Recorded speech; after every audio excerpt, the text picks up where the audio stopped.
nossa intenção é poder discutir, poder conversar um pouco com o psicanalista Flávio Tomboli sobre como que se estabelece, né, esses fenômenos psicológicos que todos nós representamos psicologicamente, seja a transferência, né, ou seja a adoção da perspectiva totêmica.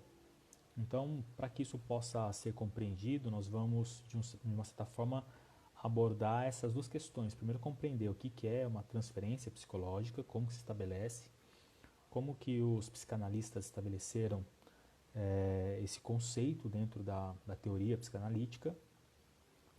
É claro que essa abordagem inicialmente se estabelece a partir de uma perspectiva dentro da análise ou do atendimento psicológico, ou no caso da psicanálise, né, na psicanalítica, mas compreender também como que nós podemos fazer a aplicação, podemos fazer a compreensão dessa perspectiva da transferência psicológica para a nossa sociedade, o quanto que nós, enquanto cidadãos que encontramos pessoas, encontramos figuras que são particularmente representativos dos nossos impulsos, dos nossos desejos, da nossa visão de mundo, o quanto que nós transferimos a essas pessoas também essa perspectiva da psicológica, daquilo que são os nossos anseios, também são as nossas preferências, expectativas sociais, expectativas de vida. Por isso que nós vamos bater esse papo com o psicanalista Flávio Tomboli. Está chegando por aqui, vou chamar ele para o nosso papo. E aí nós vamos iniciar essa abordagem aqui, que é um tanto quanto importante para os nossos dias. E aí, Juliano? Flavinho, você tá bem, cara? Tô bem, graças a Deus. Uma boa noite. Boa noite. Tá conseguindo me ouvir bem? Hoje eu tô te ouvindo e vendo. Cara, e você não sabe, eu comprei, né, assim, eu cheguei a comprar um tripézinho pra... A hora que eu fui colocar, ele quebrou, cara. Eu tive que improvisar aqui, por isso que eu até demorei um pouco, né? Eu tô fazendo um improviso aqui para ele ficar. Até me desculpa aí um pouquinho aí pelo atraso que se deu por causa disso. Não imagina.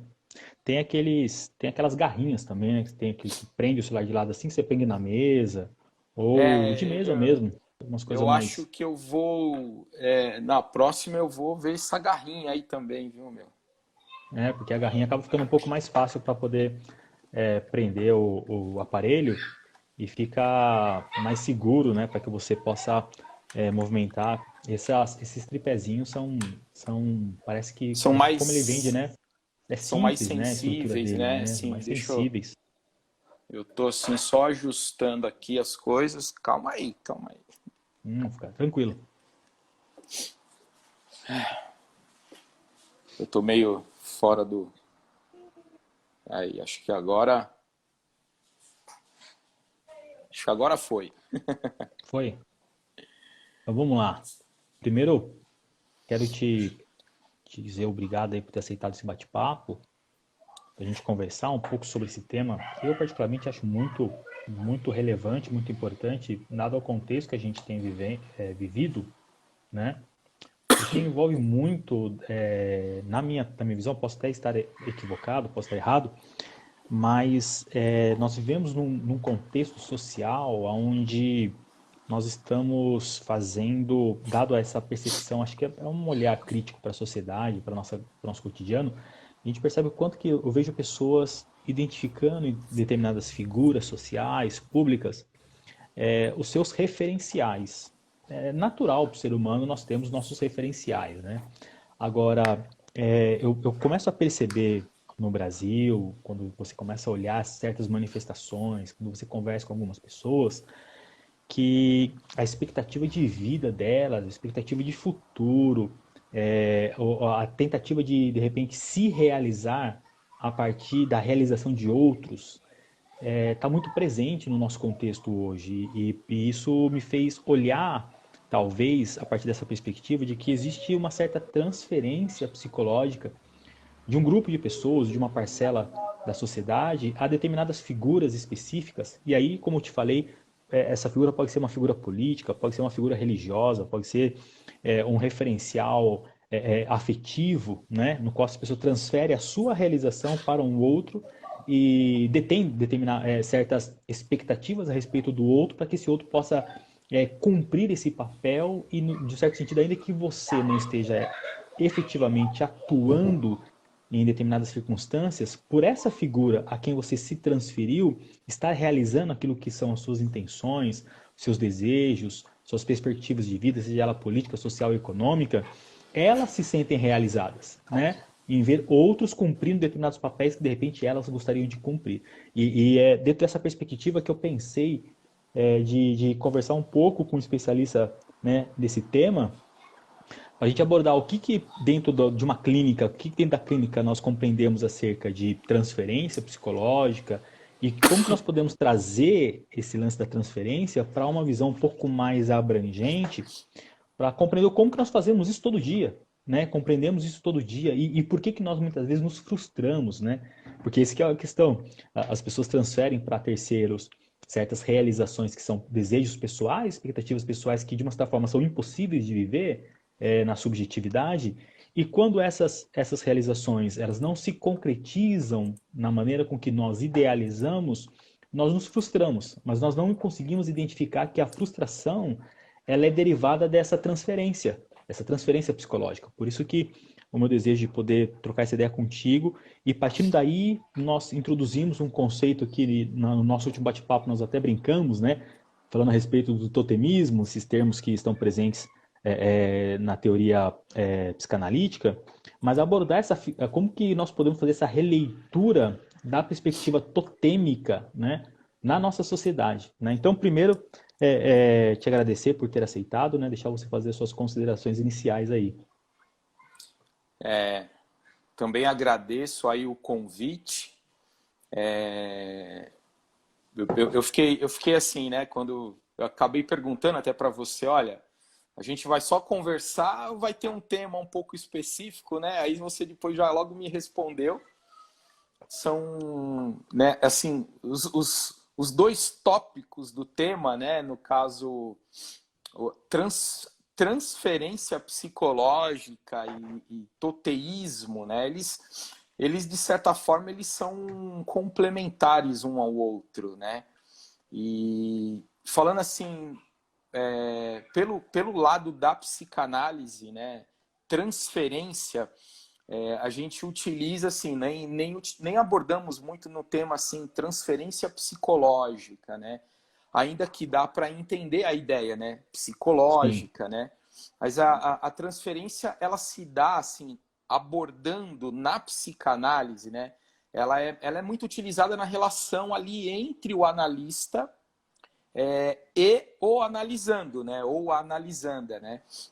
sim, Que a análise só começa a acontecer de verdade a partir de a gente costuma dizer, né, uma transferência positiva, né?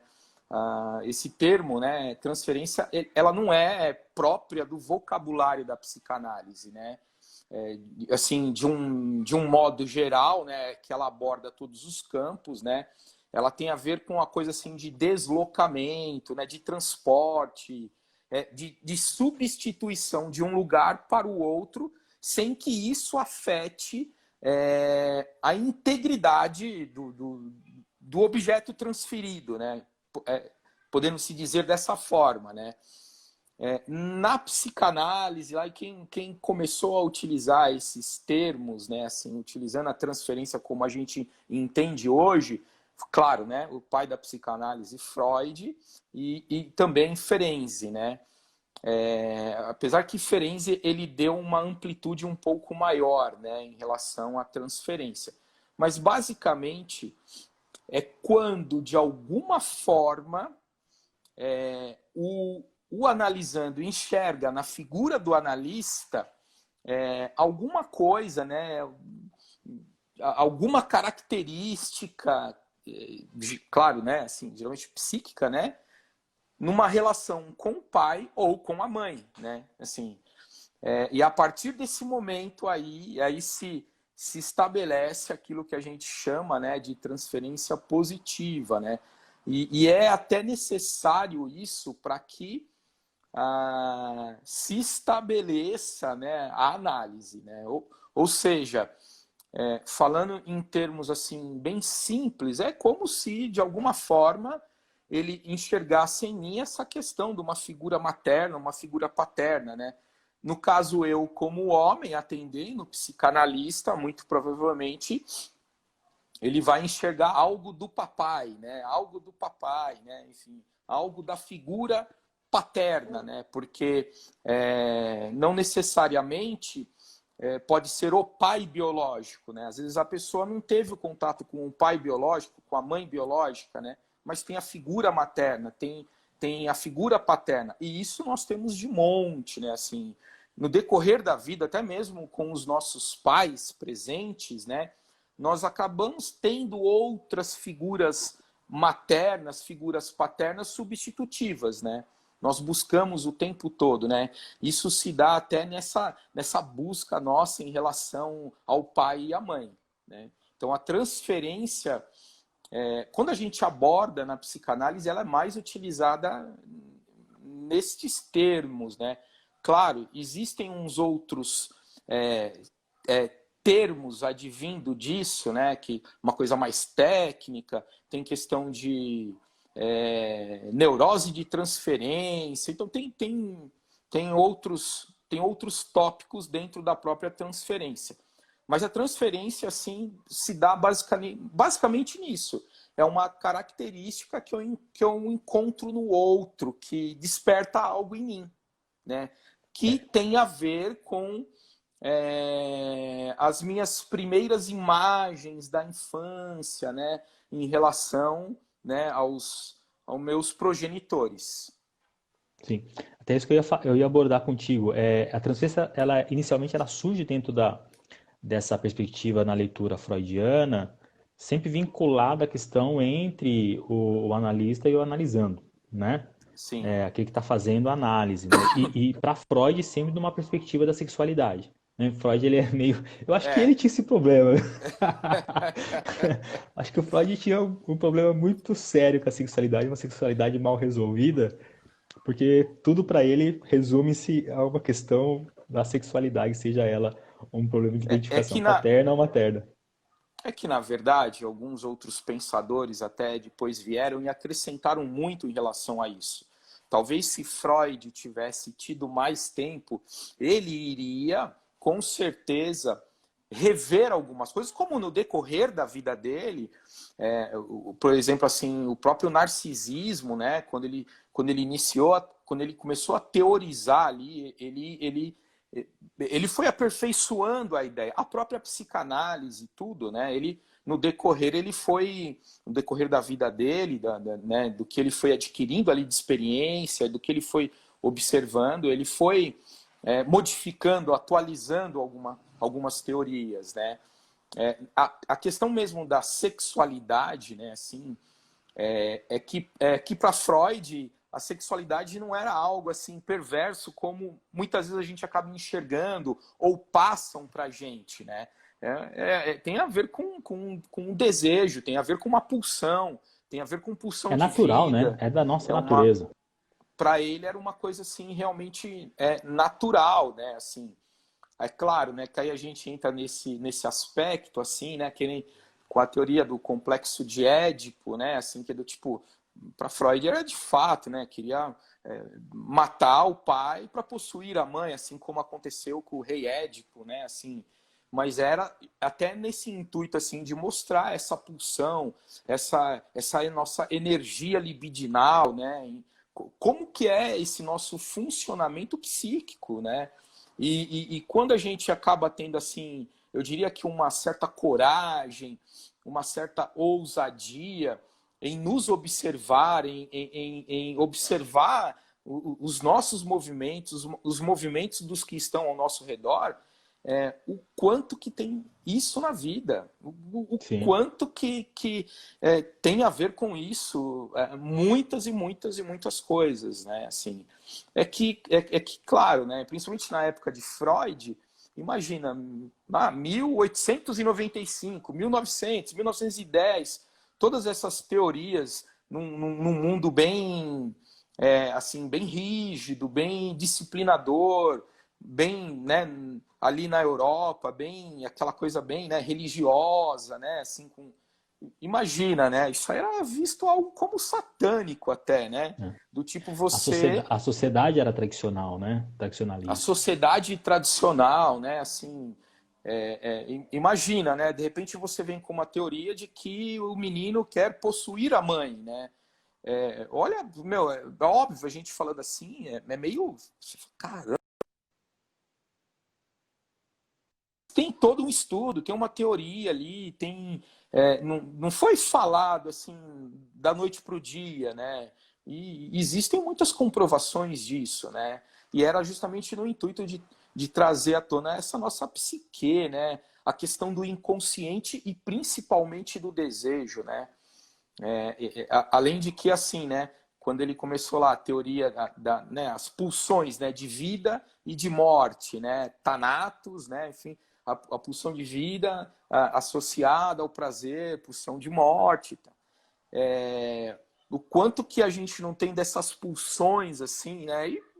E assim, ó, quando a gente trata o desejo no âmbito do inconsciente, ele é amoral. Ele não tem essa aqui do tipo, isso não pode porque se eu pegar isso aqui é roubo. Não, eu só quero, pronto e acabou. Por isso que Sim, uma criança, né, quando ela nasce, que ela vem unicamente, né, com o termo id, né, que é né, é o desejo do inconsciente, né? Assim, ela fala, me dá, é meu, eu quero, é meu, é meu. Ela quer, é o desejo, é meu, me dá, é para mim, né? Ela não, o não, a censura, o proibido, isso não pode, é construído, é né? construído no contexto dela. É o pai, é a mãe, é a sociedade, é ela mesma. Então ela vai, isso vai sendo construído, ó, não, tipo, é, no desejo é um pouco assim, ó. Bom, eu sou casado, eu tenho uma esposa espetacular em todos os sentidos, mas eu comecei a olhar para a vizinha, né? Assim, isso eu estou dizendo no desejo, claro, né? Mas pô, então quer dizer que eu sou a pior pessoa do mundo? Não, meu, a gente deseja o tempo todo. Nós somos movidos a desejo. Nós Sim, acordamos todos os dias por causa do desejo. Agora, o que sim. você faz com isso é que aí é a diferença. Aí a gente entra naquilo que, né, Freud sempre disse em questão do o princípio da realidade, né, meu? Pô, meu, eu vou pegar aquilo que está ali do lado disponível. O que vai acontecer? Não, não é seu, você vai pegar, é roubo, você vai ser preso. Ponto, no mínimo, né?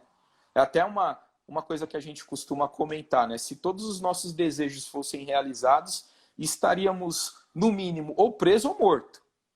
Sim. É engraçado porque esse contexto é um contexto muito presente daquele momento. Eu não sei se é em razão da minha formação e dos teóricos que eu li, uma das coisas que me chama muita atenção e de que aproximadamente de uns 10 anos para cá me fez, de uma certa forma, tomar um caminho de leitura e de compreensão quando a gente pega esses teóricos para poder ler, é não dissociar o teórico do seu tempo, né?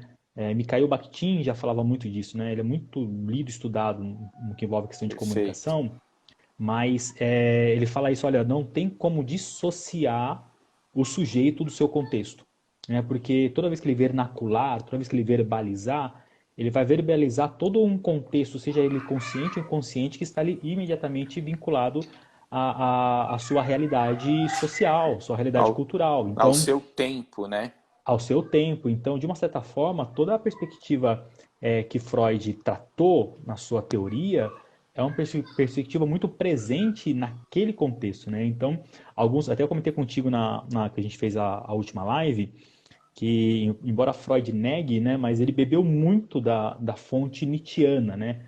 Porque Nietzsche, ele fala muito desses lances da pulsão e da vontade, né? Ele chama, inclusive, como vontade de potência. E para Nietzsche, nós somos movidos por desejo. E justamente a sociedade, ela é privadora, ela é castradora do desejo. E para Nietzsche fala que é justamente essa castração do desejo, ele é o ponto fundamental que estabelece a necessidade de você criar regras sociais, porque são os fracos, né, que eu vou chamar de moral do rebanho, são os fracos que querem, de uma certa forma, por não conseguirem se valer, eles se reúnem num rebanho para poder castrar os forks. Então, o que ele vai chamar um conflito entre os forks e fracos e tal. Mas ele fala por quê? O homem forte, que vai chamar depois de super-homem, né? Ele é aquele que se realiza e ele é aquele que sente os seus desejos, suas pulsões e se entrega para a vida sem nenhum tipo de resistência, seja ela moral ou religiosa. Não permite com que esses elementos castradores possam fazer parte da sua vida. Então, todo esse contexto que é o século XIX marcou muito o contexto de onde Freud existiu, principalmente na virada do século, né? Do Sim, século XIX para o século XX, quando começa todos os movimentos de uma certa liberalização sexual, a questão da figura da mulher. Então, tudo isso está muito presente naquele contexto. E Freud está desse eixo aí, está nesse contexto, nesse nicho muito importante desse contexto histórico, onde ele vai estabelecer essas teorias, e eu brinquei, né, que eu acho que Freud tinha esse problema, porque de cada autor, de cada teórico que a gente lê, sempre tem aqueles, eu chamo de tipo Nelson Rubens das teorias, né, lida com as fofocas, né, tem aqueles que ficam trazendo as fofocas. Tem um, eu não lembro quem que falou, qual é o autor, mas fala assim, olha, mas Freud tinha um problema com a irmã, porque ele era apaixonado pela irmã, né? Por isso esse lance muito presente do incesto e tal, que ele discutia, a questão do tabu é. e a proibição do Na, incesto. na verdade, até a questão com o Freud não era nem a irmã, né? Assim, que mais que ficou mesmo era a própria filha, Ana Freud, né? Que ela não casou e passou a vida dedicando ao pai, né? Assim, ela acabou de fato, assim, né? Claro, olhando aqui no contexto do Freud, olhando a história, assim, Sim, né? Ela viveu o Édipo dela, né? Assim, sim. não estou nem dizendo nas vias de fato, né? Assim, não há nada que comprove isso, né? Mas ela viveu o Édipo dela, que é o quê, né? Ela assumiu o lugar da mãe ali com o pai, tanto é que ingressou na psicanálise como pai, é uma figura importante, né? Na psicanálise, né? Mundial, né? Em toda a teoria psicanalítica, né? Contribuiu muito para a psicanálise, né? E ela viveu o Édipo dela, né? Porque ela ficou com o pai. Ela viveu a E vida isso para o pai, de né? maior ou de menor grau, a gente vê repetidas vezes na sociedade, né? Em Sim, diversas áreas. Você já fez uma introdução a respeito de como que se dá a transferência psicológica do indivíduo e de uma certa forma você falou vinculado a essa leitura psicanalítica, né? Mas eu queria sair um pouco do consultório, né, e baixar o nível teórico para essa compreensão um pouco mais geral, né? Até de uma certa forma, vamos dizer assim, cometendo a blasfêmia da psicanálise, né? Coisa que um bom psicanalista teórico jamais faria, né? Essa blasfêmia no sentido de olhar aí a sociedade a partir dessas particularidades que nós vemos acontecer dentro do consultório e que nós vemos, como acabamos de falar, né? A filha de Freud assumiu o seu Édipo, né? Assumiu esse e viveu com o pai, e o quanto que a gente percebe isso se repetir, se reproduzir na sociedade.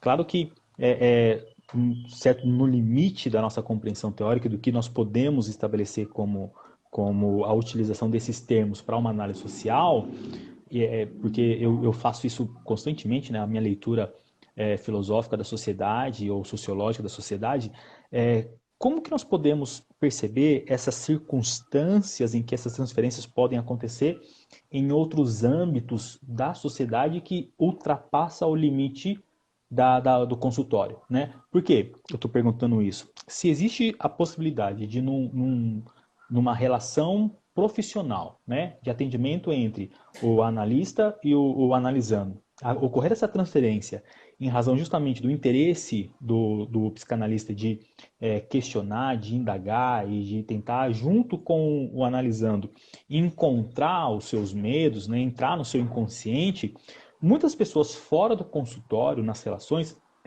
talvez nem tão, não seja intencional, mas toca nesses ambientes psicológicos inconscientes das pessoas, dos quais muitas vezes despertam esses gatilhos, as pessoas passam a representar nessas figuras e estabelecer nessas figuras certas transferências. A gente vê isso acontecer, por exemplo, com o caso de um membro e um pastor, né? Um leigo e um padre, né? Então, um aluno e um professor, né? Quantas vezes, quantos alunos não se apaixonaram pelos seus professores, né? Nesse sentido. Então, como que a gente pode, quais são as circunstâncias e ambientes que podem ocorrer que nós podemos identificar essas transferências? Praticamente todas, né? Em quase todas as áreas, em quase todos os âmbitos, isso é possível acontecer, né? A gente parte de um pressuposto que, assim, por exemplo, né? A minha relação com Deus, aí num âmbito religioso mesmo, né? Da espiritualidade, da religião, ela se dá de uma forma muito semelhante, né, assim, ou com uma estrutura, né, psíquica, emocional, da minha relação com o meu pai, né, a figura Sim. paterna, né. Então, se eu pego lá o Deus Jeová, né, seja do judaísmo, do cristianismo, né, ele inicialmente ele vai ter essa figura paterna, inclusive conforme a minha relação com o meu pai, né. Claro. Só uma observação que você acabou de falar, porque é muito importante. Algumas pessoas, não sei, esse vídeo vai chegar depois em outras pessoas que vão ter acesso e vão fazer essa leitura. Eu digo porque eu vivi essa experiência particular e vi outras pessoas viverem, né? Inclusive, por exemplo, de você conseguir enxergar Deus como pai depende muito da sua relação que você teve com seu pai, né? Porque há esse Sim, câncer da transferência. Se eu tive um pai castrador ou um pai autoritário, um déspota, que é uma figura que me foi construída durante toda a minha infância e adolescência e que me marcou no sentido negativo, aceitar Deus como pai é muito difícil, né? Então, a aproximação dessa relação religiosa, ela vai acontecer, girar de uma outra perspectiva, né? Como para mim sim, foi durante muito tempo, muito difícil falar durante muito tempo Deus como Pai, porque as minhas referências paternas, a minha referência paterna, eu particularmente à época não tinha como algo muito bom, muito positivo. Então, falar que Deus é meu Pai e se relacionar com Deus a partir dessa dimensão de Pai era muito difícil, né? Até resolver essa questão com o meu pai particular e, de uma certa forma, conseguir abordar essa questão da paternidade divina. É um bagulho muito louco, né, cara? sim. Por isso que eu disse que a relação inicial, ela se dá assim, com essa transferência, né? Eu simplesmente transfiro a minha experiência relacional com o meu pai para a minha relação com Deus, né? Até justamente por causa dessa figura paterna. E aí é no decorrer da minha relação com ele que eu vou ressignificando tanto para o bem ou para o mal, né? Assim, essa minha relação com o divino, né? Assim, usando um pouco do termo de Jung, né? Assim, o divino, né? A gente faz essa transferência com o divino, né?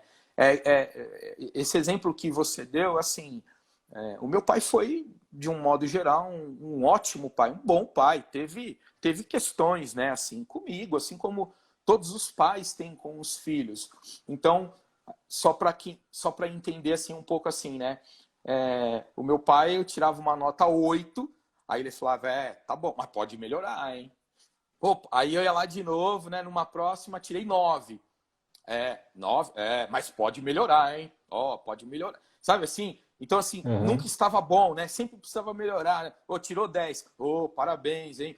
Mas não pode, tem que Tem que ficar manter, assim, tem que hein? Tem que manter. manter. Sabe aquela coisa condicional, né? Então a gente tem aquela leitura assim do tipo, eu nunca vou agradar, né? Sim, Inconscientemente falando, é como se eu estivesse numa constante avaliação, porque a gente tem essa busca, né, constante por pelo olhar do aprovação, né, por pai, pelo aceitação. olhar da mãe, de aprovação, de carinho, de afeto, o olhar, né, assim. Então a Sim, gente faz essa relação com Deus, e aí é óbvio, né? Do tipo assim, eu não sou bom o suficiente para Deus, né? Ferrou, né? Assim, pô, porque aí se eu fizer aquela relação assim, né? Deus e pecado, Deus abomina o pecado. Pô, eu peco toda hora. Ferrou, meu, assim, do tipo, né? E aí até aceitar essa condição de não condição de Deus, né? Do tipo, é um amor incondicional, é algo que nenhum ser humano nunca vai compreender, né? Assim, porque as nossas relações, elas são condicionais.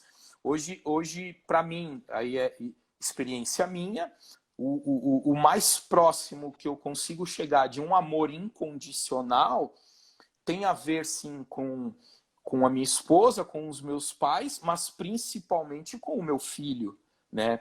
É o mais próximo de uma sombra do que seria de amor incondicional, é a relação com o meu filho, né? Não Sim. importa quais os caminhos que ele escolha, que eu o amarei. O amarei enquanto E não eu importa o que ele puder e faz, souber. né? Se ele Então, faz algo, você ama mais. Se ele deixa de fazer, você ama menos, né? Você ama. sim, sim, sim. Ainda assim, ciente de que, né, isso não é uma energia inesgotável, né? Assim, então, pode sofrer alterações, né? Então, a gente faz essa transferência, né? A gente faz essa transferência para Deus. E isso eu estou dizendo assim, aí nessa dificuldade de a gente criar um vínculo nosso, né? Porque eu vou atravessar aqui um pouquinho, ô Juliano, mas a gente vai tratar, acredito eu, que um pouco mais para frente, que você vai me trazer, né, isso, né? É quando eu transformo, né, esse outro, essa figura de objeto da transferência minha, num totem. Então, assim, eu Sim, vivo por aquele totem, então eu deixo de ter a minha subjetividade, né? E aí, né, é onde, né, eu vivo assim pelo outro, né? Deixo de ser eu. E aí eu tenho a dificuldade de criar esse vínculo. É um vínculo apenas de uma dependência, né? É uma dependência que só de imaginar de ser cortada, meu, já me dá paura, né? Me passo mal, né? Porque inicialmente, né, assim, de uma certa forma, a gente nunca pensa em abandonar ou principalmente ser abandonado por uma mãe ou por um pai, né? Inicialmente, né, no princípio era assim. Claro, a gente sim. sabe, existem mães, existem pais que melhor que abandone o filho mesmo, deixa que uma outra pessoa que tenha amor, que tenha cuidado, que o acolha, né? Mas no princípio não era para ser assim, né? Não foi feito para Sim, ser assim, né? Então, sim. por isso que também a gente, só de imaginar isso, já parece uma coisa inconcebível, né? Então, aí eu crio essa relação desse medo, né? De ter isso cortado, de ter isso, né, cindido, né? Essa transferência, nós falamos agora a partir você trouxe da perspectiva religiosa, que gera de uma certa forma uma dificuldade de relação, seja na aceitação, seja na reprovação, né? Eu já vi, por exemplo, pessoas falarem, olha, eu não creio em Deus, eu não acredito em Deus. E aí você vai perguntar, você vai conversar, você vai questionar, você vai, de uma certa forma, fazer uma investigação, a gente fala de uma anamnese, né? E aí a pessoa, você começa a perceber que ela tem referenciais de autoridade muito deturpada. E ela olha para Deus a partir dessa perspectiva da deturpação de uma figura autoritária, né? Aí você percebe que, na verdade, tem um problema por trás ali, tem um problema paterno, tem um problema materno, talvez ela não tenha um pai, mas o referencial para quem ela assumiu essa figura paterna é uma figura autoritária, e ela transfere isso no que diz respeito às questões que envolvem a religião. Mas se nós trouxéssemos esse lance da transferência para as relações afetivas, por exemplo, que também existem, né? E Sim, principalmente a partir dessa última parte que você disse, onde as pessoas assumem, né, no outro, buscam no outro a satisfação de uma carência pessoal, de uma necessidade pessoal e constroem relações a partir disso. Não apenas constrói relações a partir disso, mas constrói família, né? Constrói casamento. E aí que é o grande problema, quando de repente essa figura que lhe foi objeto de transferência, na necessidade de satisfazer uma figura anterior, uma ausência de uma figura paterna ou materna anterior, quando essa figura ela é desconstruída, porque se desconstrói, né, ninguém, em algum momento isso aí vai ruir e a verdade vai ser trazida à tona, casamentos acabam, namoros acabam, né, famílias são cindidas, divórcios, agressões, né, porque não abordamos essa questão da agressão, da agressividade, né? Então, existe essa dimensão da transferência afetiva também, né? Desse lance da identificação na busca pelo pai, na busca pela mãe. As pessoas se entregam a uma relação amorosa, justamente tentando encontrar nessa outra pessoa algo que lhe falta, né? Talvez seria um peito paterno, um abraço paterno ou uma aceitação materna, não é? Sim. Disso tudo que você acabou, né, você trouxe aqui, né, levantou essa bola, a gente praticamente entra, né, assim, naquilo que Freud falou sobre o complexo de Édipo, né, assim, né, o menino querendo destronar o pai para ter a mãe para ele, a menina querendo destronar a mãe para ter o pai para ela, né, e aí, dentro disso, Freud sempre disse assim que a gente, na verdade, não casa com a mulher, né? A gente não casa com o marido. A gente, na verdade, está procurando uma mãe substituta, um pai substituto, né? E quanto mais isso está inconscientizado, assim, mais esse inconsciente se repete. Então, um pouco assim, há uma grande chance desse casamento ter prazo de validade curta, né? E o que fazer com isso? Bom, entender, fazer uma análise, né, do quanto há dessa falta, dessa figura materna, dessa figura paterna, né? E se eu estou em busca disso, né? O quanto que eu estou em busca disso, né? O quanto que de forma inconsciente eu estou em busca disso. E aí eu estou fazendo uma transferência, né? Eu estou transferindo para minha esposa, né? Para minha namorada, eu estou transferindo para ela essa falta minha, né? Da mãe, essa falta que eu tenho da minha mãe e que muitas vezes, Juliano, ela é fantasiada. Ela muitas vezes ela não é nem real, assim. Eu estou dizendo na intensidade, né? Não que não tenha, mas a gente trata tudo assim na psicanálise de forma o quanto, né? O problema não é ser narcisista, porque todo ser humano é narcisista. O Sim, problema é sim. o quanto que eu sou, né? Esse é o problema. Se é um Porque nível a elevado falta, ou se é isso, patológico, né? porque literalmente a ausência total de um certo narcisismo te entrega a uma depressão profunda, né?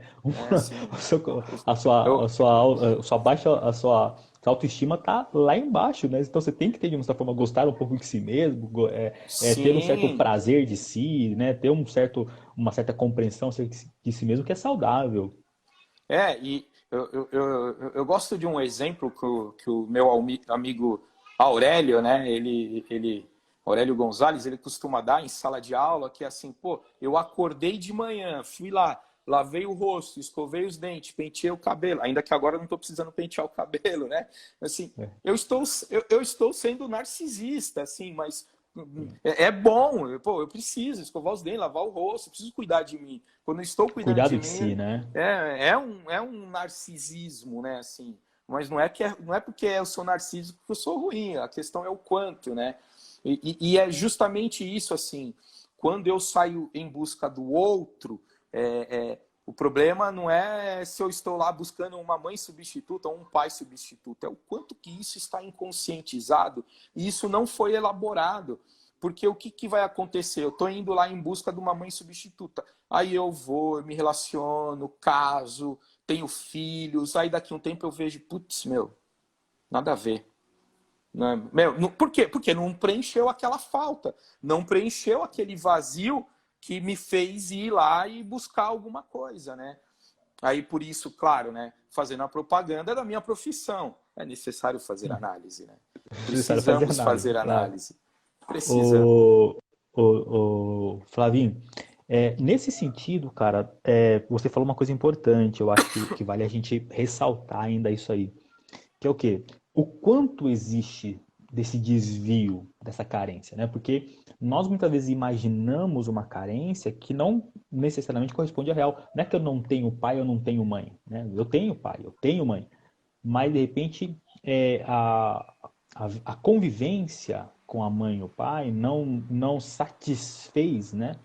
Não foi satisfeito de forma tão profunda, e nós, enquanto seres psíquicos, né, partindo dessa energia, construímos, né, idealizamos uma ideia de mãe que não nos foi satisfeita. Isso não quer dizer que a nossa mãe não tenha sido uma boa mãe ou um bom pai, e aí transferimos a outros a necessidade de satisfazer a nossa idealização, certo? Perfeito, Juliano. Que esse eu vejo como um grande mal que nós temos, né? Todo ser humano tem. Idealizar. Nós idealizamos demais, né? A idealização, ela caminha, né? Ela navega, né? No campo da fantasia, né? Ela quase nunca ela encontra, né, assim, lugar na realidade, né? A realidade é igual aquela coisa, né? A mulher tá lá assistindo a novela, tá lá o galã bonitão, né? Assim, sai, salva todo mundo, depois salva a donzela e dá aquele beijo. Aí ela olha pro lado, o cara Fica esperando o barrigudo, marido fazer isso. sentado no sofá com uma cerveja, comendo, relaxado, lá aquela coisa, né? Medonha, né, meu? O Shrek.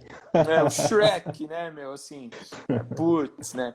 Meu, isso estima o imaginário, né? O imaginário, né? Aí o imaginário é adubo para idealização, né? Assim, idealiza, olha para a realidade, não tem, é onde vem a frustração. Sei lidar com a frustração, né? Aí eu não sei lidar com a frustração, aí desemboca um monte assim, de coisas negativas, né? Assim, do quanto aí putz, minha vida, que porcaria. Aí a pessoa começa a entrar num estado depressivo, melancólico, né? Desencadeado de uma idealização, né? Bom é que não idealizemos tanto, porque é impossível não idealizar. Sim. Mas ou trazer essa idealização mais para o campo da realidade, né? Ou quem sabe, se possível, não idealizar tanto, né? Idealizamos o tempo todo, Sim. idealizamos na Eu mesma acho que proporção que desejamos, idealizamos, imaginamos, fantasiamos. eu acho que a consciência dessa idealização, né? Eu acho que Sim, talvez uma vida sem uma idealização é impossível viver. Você acabou de falar. Não tem como viver e não idealizar. Mas ter consciência do real, né? Que de repente o outro não vai ou não é o que você idealizou. Acho que isso é um bom caminho para a gente começar a termos relacionamentos um pouco mais saudáveis. Mas quais são os problemas advindos dessa transferência na perspectiva afetiva que nós temos, né? Quais são os problemas? Isso pode resultar, por exemplo, em um problema psicológico, né? Numa síndrome, ou posteriormente, inclusive, se transformando numa patologia, né? Uma obsessão? novamente, né? Tudo vai depender do quanto é essa minha transferência, né? O quanto que eu estou transferindo para o outro, né? A minha fantasia, a minha idealização, os meus conteúdos, a minha falta, né? Assim, isso vai depender do quanto. E daí pode desembocar vários tipos de neuroses até um estado psicótico, hein? De cindir com a realidade porque não consegui lidar com aquilo, né? Então, é aquela coisa assim, né? Se eu imaginar que, de alguma forma, eu transferi para aquela figura um desejo meu, e aí eu quero, né? Eu quero possuir, eu quero ter esse desejo.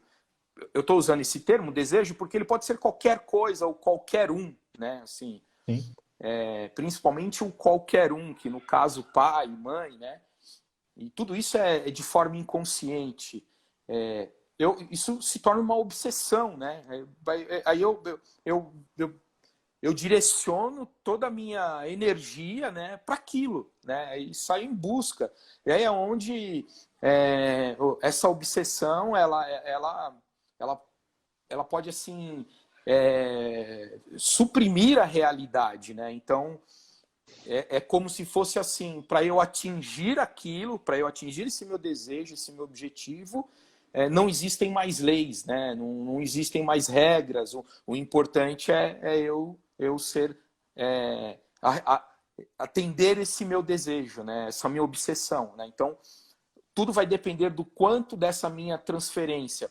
E mesmo quando também não tem algo que chega ao ponto de ser essa obsessão, ainda assim tem efeitos ruins, né? No sentido de que eu vou perdendo essa minha subjetividade, né? Eu vou perdendo essa minha própria identidade, né? Do tipo, quem sou eu mesmo, né? O que eu quero de verdade, né? Porque se eu pensar que muito dos meus desejos eles nascem de alguma falta minha, o que são essas minhas faltas, né? O que falta que eu quero e que me gerou esse desejo? E é dessa forma que eu tenho que suprir essa falta, né? E aí eu vou perdendo a minha identidade, eu vou deixando de viver a minha própria vida, né? Eu deixo de ser quem eu sou. E como conseguir saber quem sou? É, eu Aí já diria, caiu. eu diria que essa é uma ótima pergunta, né? Assim, a gente, na verdade, a gente começa a conseguir, né, tentar responder dizendo assim o que não é meu, né? É aquela coisa assim, tratando no âmbito psicanalítico, do inconsciente, do desejo, é um pouco assim, ó, a identificar o que está em mim, mas que não é meu. Porque gente passa gente para gente, né? Nós somos um amontoado de gentes, né? Assim, e é normal, isso faz parte. Nós somos influenciados pelo desejo do outro, né? Inclusive, né? E aí essa tarefa de eu identificar, na verdade, o que é meu, né? Quem sou eu, né? Pô, tipo assim, né? Pô, isso aqui não é meu, isso aqui é da minha mãe. Quem era Entendi. assim era minha mãe, né? Assim, minha mãe que falou para mim, né, que ninguém presta.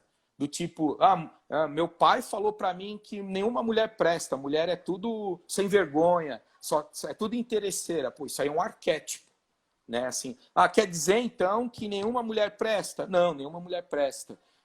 Então a sua mãe não presta? Não, não, peraí, a minha mãe presta, meu. Ô, que é isso? Você falando da minha mãe? Então.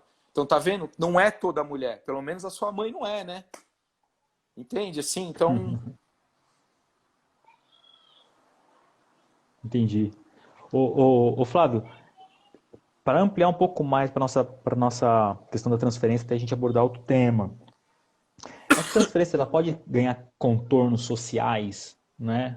No sentido, né? Nós falamos aí da perspectiva religiosa, afetiva. Eu citei a questão da relação aluno-professor, mas ela pode ganhar contornos sociais, né? Por exemplo, eu comecei esse nosso bate-papo falando o quanto que nós percebemos dentro do nosso contexto social atual, principalmente político, pessoas que transferem a figuras públicas, políticas, como se fosse a sua expectativa de um país ideal, de uma sociedade ideal, de uma política sem corrupção. Como as pessoas idealizam uma política pura, né? E transferem para determinados... Porque no campo da ciência política, a gente chama essas figuras de populistas, né? Arquétipos Sim. populistas, dentro da perspectiva da ciência política. Que são aquelas que representam, de uma certa forma, os interesses populares e conseguem tocar as massas nas suas necessidades através da retórica do discurso. Então, atendem certas demandas, seja ela na questão da política pública, quando atende à necessidade da sociedade, em algumas perspectivas que envolvem a possibilidade de você manter essa massa, né, de eleitores vinculados a você, ou muitas vezes assumem perspectivas retóricas, onde você torna-se ser o porta-voz, o representante de uma grande massa a partir do seu discurso, né? Então você quer, as massas transferem para essa figura populista essa visão social e acreditam que essa figura vão resolver os problemas que nos assolam a partir da perspectiva subjetiva. Então, ela transferem a essa figura os seus referenciais e também o seu sonho de um país ideal. Nós estamos vendo isso acontecer hoje no Brasil. Nós vimos isso Sim. acontecer com o Lula lá atrás, né? Quando o Lula assumiu essa cara. No Brasil, isso esteve presente sempre na política, né? Nós poderíamos voltar um pouco mais, falar no Getúlio Vargas, né? Depois, Sim. né? Então, nós tivemos figuras carismáticas nesse sentido, né? Tancredo Neves, Tancredo o Neves, próprio né? Fernando Collor de Mello, né? E o Fernando Collor de Mello, em 89, nas eleições, foi uma figura nesse sentido, né? Que de uma certa forma acabou representando essa perspectiva populista, né, muito presente dentro desse contexto, e principalmente a partir da redemocratização, e que também não deu certo 2 anos depois, né? Sim. Mas a gente vê isso acontecer também depois com o Lula, que representava esse ideal popular, de que seria, nossa, finalmente um trabalhador simples, pobre, né? Não que de fato fosse, né? A época, mas é o povo que fala errado, é o povo metalúrgico, é o povo trabalhador que chegou no poder. Sim. Alguns depois falaram da Dilma, principalmente na figura feminina, né? E isso nós temos que tirar o chapéu. O Brasil, de uma forma, de conseguir emplacar aí uma presidente mulher, né? Nós não estamos falando a partir da perspectiva política, definindo se o governo foi bom ou mal, estamos falando da questão da idealização social, Sim. né? Sim. Então, nós tivemos na história política do Brasil esses representantes. E a massa sempre foi, de uma certa forma, mobilizada a partir desses referenciais. Nas eleições, a partir da cisão da nossa república que nós tivemos aí em 2016, que foi o impeachment da Dilma, e isso cindiu o Brasil politicamente, né, onde começam a acender muito mais as polarizações, e as eleições de 2018 ficou muito representativo novamente, né, de uma forma muito presente, muito real, essa perspectiva de idealização e de representação, né, na figura de um lado, de um grupo que queria ainda aquela ideia de um governo que atendesse às massas, na figura de Haddad, mas Haddad nunca conseguiu atender e representar muito bem essas classes, não é à toa que perdeu, né? Tentou de todas as formas, perdeu, mas por um outro lado, o Jair Bolsonaro assumindo uma representação social de um grupo, né, que estava muito pequeno, um grupo pequeno, ultraconservador, que achava que tem que se fazer uma limpeza social e política, nem que seja por meio da força, mas um outro grupo que fez e que abraçou esse discurso a partir de uma perspectiva de frustração com aquilo que foi representado no governo de Lula, porque grande parte deles votaram no Lula em 2003, 2000, depois 2008 novamente, né? Então nós Sim. temos 2006, perdão, nós temos essas representações políticas nesse sentido, né? E que abraçaram essa retórica, esse discurso. Por quê? Porque transferiram a essas figuras políticas a possibilidade dessas figuras atenderem às suas carências e necessidades, a visão que elas têm de mundo. É possível nós utilizarmos, né, essa questão da transferência psicológica, dessa idealização de mundo, idealização de sociedade, idealização política, como deveria ser a política dentro dessa análise social, como eu acabei de pintar um cenário possível a você? Com toda certeza. Primeiro, assim, né, o que eu gostaria de dizer em relação a isso tudo, da política até, né? Primeiro a gente tem que desconstruir um mito aí, né? E eu não estou dizendo do presidente, não é isso. Eu estou querendo dizer assim, do mito que em todas as relações, né, no âmbito das relações humanas, onde há poder, há corrupção. Você não vai encontrar assim o lugar que há poder, principalmente em questão política até, né, das relações humanas da política, que não há corrupção. Tudo vai depender novamente assim, né? Qual é o problema, né? A questão é o O quanto que quanto eu vou, é, né, me me corromper ou sujar ali, me corromper. corromper, né? É, ou você é o corrompido ou o corruptor, né? Gosto de uma frase, né, de um amigo nosso em comum, que ele até uma vez, numa conversa, ele fez um paralelo da seguinte forma. Meu, na política, você tem que decidir se você vai sujar de lama só até os pés, e por isso Jesus disse para lavar os pés um dos outros, pelo menos, porque no chão da vida, no mínimo, os pés você suja. Ao Sim. caminhar no chão da vida, não tem jeito. No mínimo, os pés você suja. Ou se você vai Se até o laminhar inteiro. pescoço, vai, né?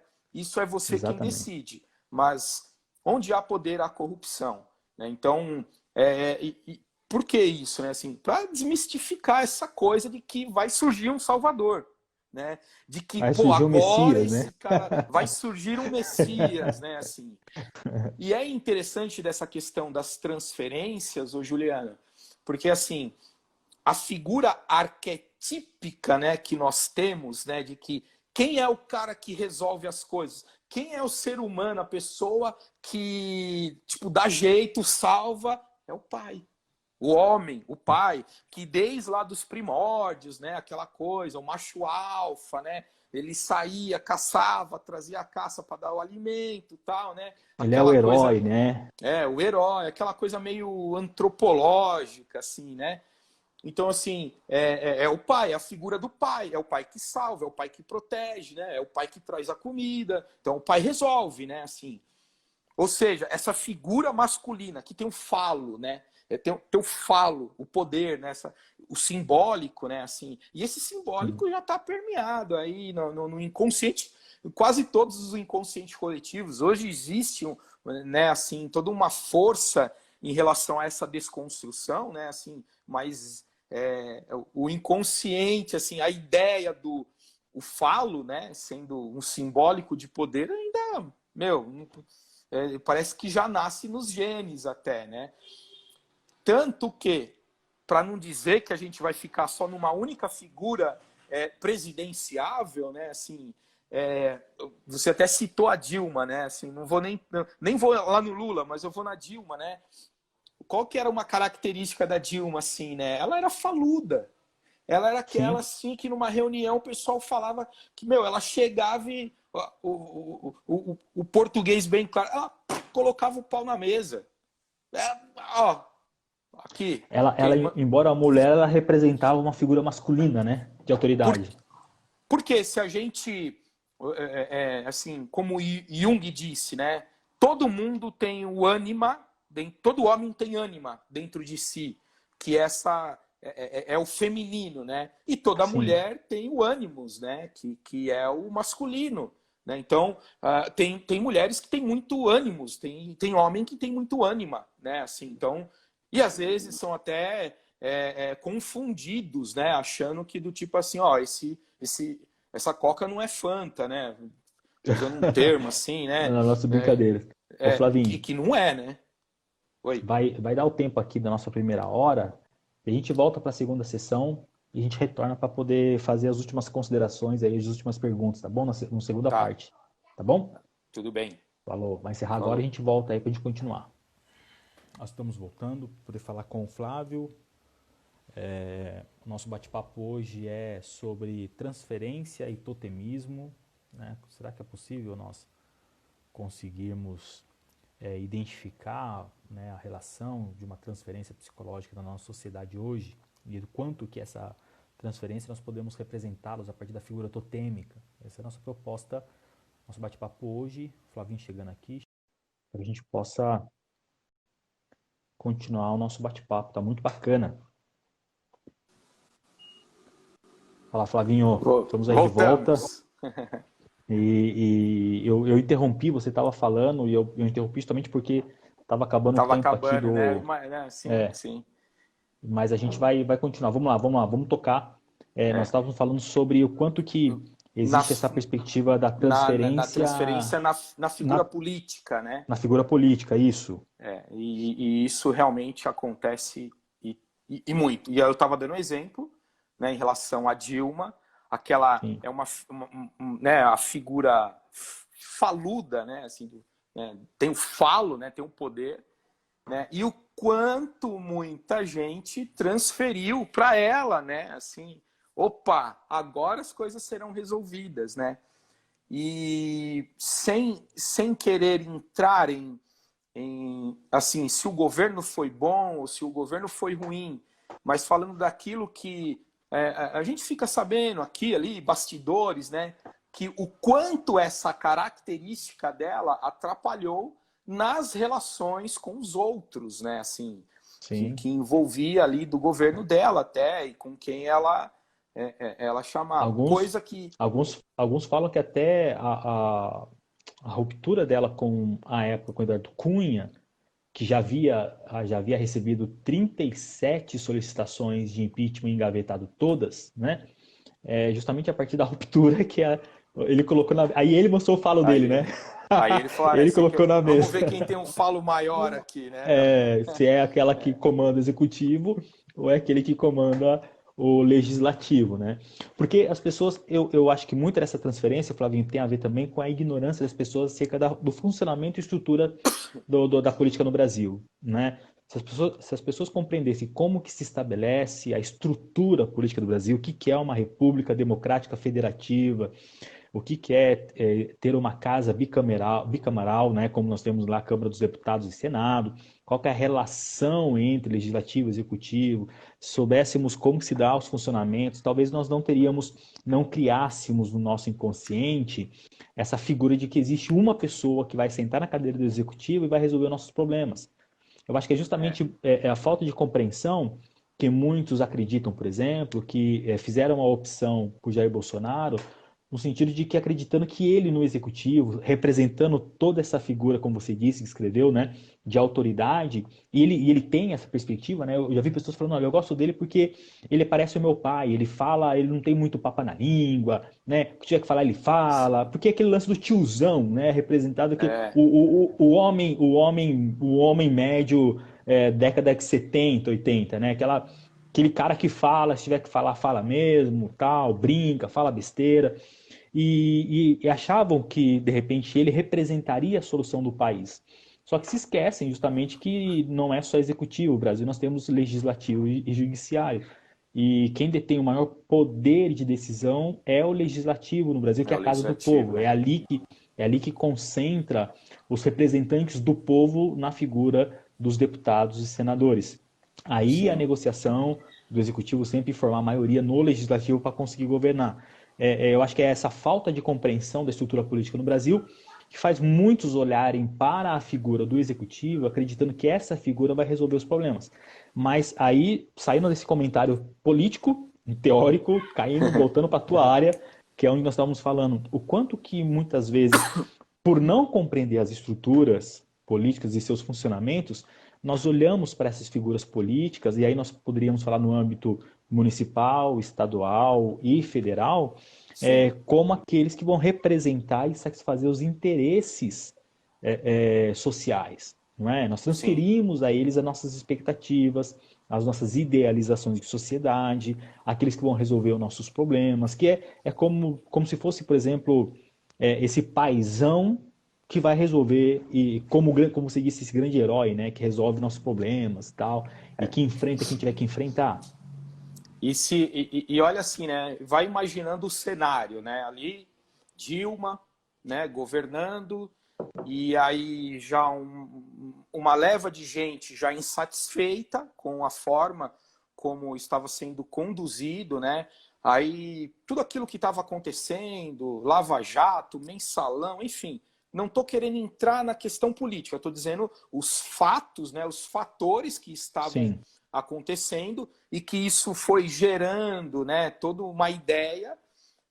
E aí, em determinado momento, até a economia global ela começou a derrapar, né, ela começou a ficar um pouco ruim. E é óbvio, o Brasil foi afetado, não era só uma marolinha, né? E aí que na época foi esse o termo, né? É só uma marola. Não foi, né? E aí vai gerando aquela insatisfação, né? Vai gerando aquela insatisfação. A criminalidade aumentando, né? Por mais que isso tenha mais a ver com o governo estadual e não federal, mas é visto, né? Assim, engloba, porque vai gerando aquela insatisfação, vai gerando a indignação, né? E aí vai pondo... A gente, na maioria das vezes, acaba colocando isso na conta de um, né? A gente quer achar o Sim. culpado, fazendo aquela figura religiosa do bode expiatório. A gente quer arrumar o culpado, né? Assim, isso foi acontecendo, aí teve o impeachment, aí veio o Michel Temer, que em muitos aspectos também foi muito ruim, né? Para a economia, tentou, não tentou, enfim. Aí eis que surge todo mundo indignado, alguém bem Sim. faludo mesmo, né? Aquele que realmente, aqui não estou falando, quando eu estou usando esse termo faludo, né? Assim, não estou entrando no mérito se as pessoas com essas características elas são competentes ou não naquilo que elas se propõem. Estou dizendo assim, pode deixar. Ele chegou, Eu bandido bom é resolvo. bandido morto, ou seja, a gente resolve a criminalidade matando, ou seja, dando assim, soluções práticas para coisas muito complexas. Ou seja, pode deixar que eu resolvo, né? Vamos fazer isso, vamos fazer aquilo. Opa! Aproveitou de uma sociedade que estava indignada com certas razões e aí a questão é marketing, é política, enfim. Opa, é o nosso pai salvador. E o nome ainda por cima, né, assim, sugestivo, né, Messias, né, assim, isso mexe com uma grande parte do inconsciente coletivo Isso que eu aqui ia do falar, Brasil, né? essa ideia desse representante Messias. A palavra, acho que ela carrega muito mais significado do que a figura em si. E eu acho que ela fala muito mais, a palavra ela fala muito mais do nosso inconsciente do que a gente imagina.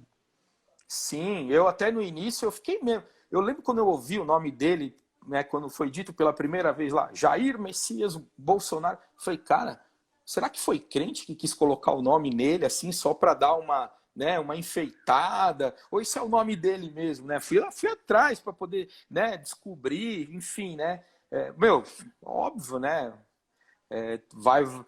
Imagine assim, né? A influência, né, o poder de persuasão que uma palavra chamada Messias, que o significante dela, de um consenso geral, né, é algo como um salvador, alguém bom, alguém do bem, que vai, né, nos salvar do mal, de tudo isso. Obviamente, né, assim, ele despertou, né, em muitos, né, esse opa. E sim, aí a gente acaba fazendo essa transferência. Opa, agora é ele que vai resolver, né?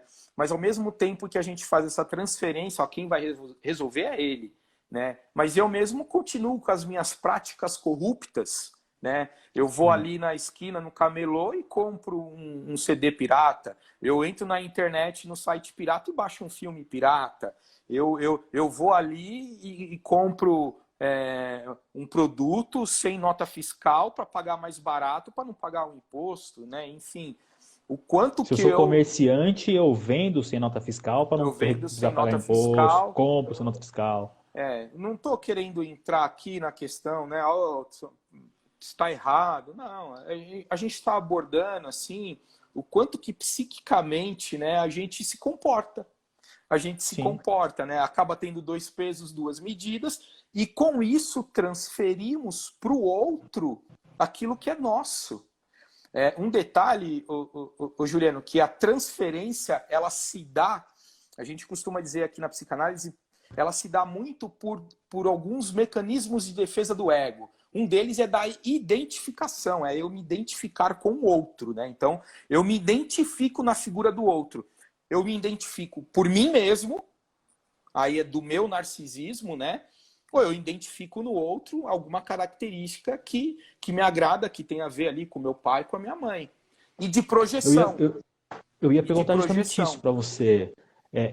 Essa transferência se dá por identificação, né? Quando eu projeto aquilo que de repente eu penso, mas eu, né, na minha pequenez, na minha singularidade, no meu papel social, eu não consigo realizar, ou talvez não teria coragem de falar, porque de repente se eu falasse, sofreria danos muito maiores do que de repente alguém como ele falando, né, receberia. Então, os meus desejos, o que eu penso, a minha opinião de mundo, até em um certo sentido, meus preconceitos, né? Pode ocorrer essa transferência no sentido de eu projetar nesse outro e me enxergar nesse outro algo que diz muito e portanto ele encara, porque a gente vai cair nesse sentido que eu falei para você do que seria o totem, né, o totemismo, que a gente fala, né, Sim. transferência e totemismo.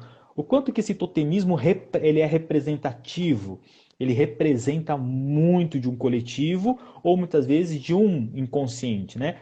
De um grupo, de uma pessoa inconsciente, né? Na sua projeção inconsciente, essa pessoa encontra nessa outra figura essa representação e eu projeto nela minhas expectativas, a minha perspectiva de mundo, inclusive o meu salvador, né? Aquele que vai me Sim. salvar desse mundo perverso, esse mundo, como eu ouvi vocês atrás, né? A gente está vivendo num mundo muito prostituto, né? É muita imoralidade. Então, né, a figura do presidente é uma figura cristã que se autoafirma, né? Protetor da família, de Deus, do armamento. Então, embora são antagônicos os termos entre si, mas de uma certa forma representa muito daquilo que seria a proteção e eu projeto nela muito das minhas próprias opiniões, que talvez não teria coragem de falar em público, mas alguém fala por mim. Existe essa projeção? Totalmente, assim, né? Eu diria que você praticamente roubou a minha fala da projeção. Porque, assim, né?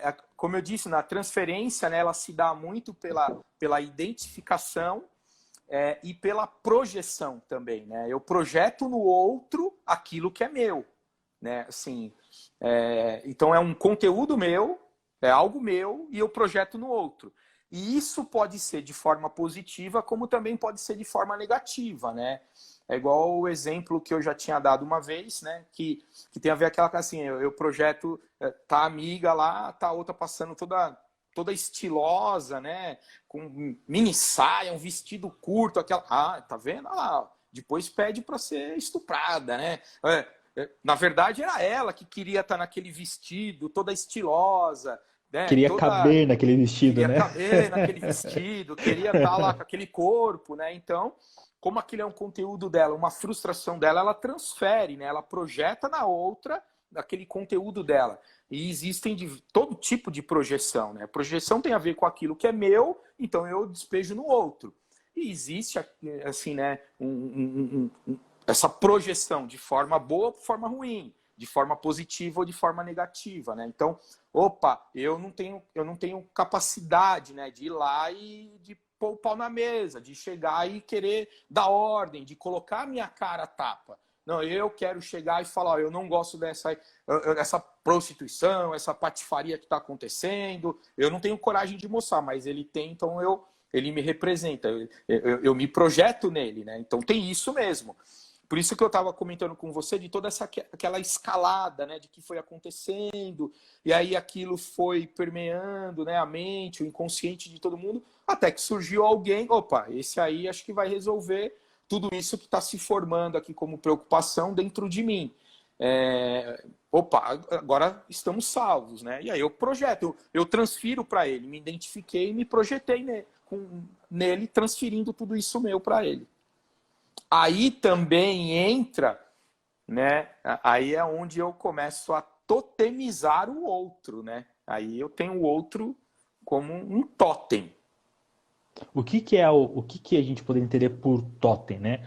A gente sabe, a gente tinha até comentado na live, na outra live que nós fizemos, o quanto que essa figura, ou esse termo, né, ou esse conceito totem, ele está presente no século XIX, e ele surge inicialmente na teoria social. Né? Ele surge Sim, na figura da teoria social.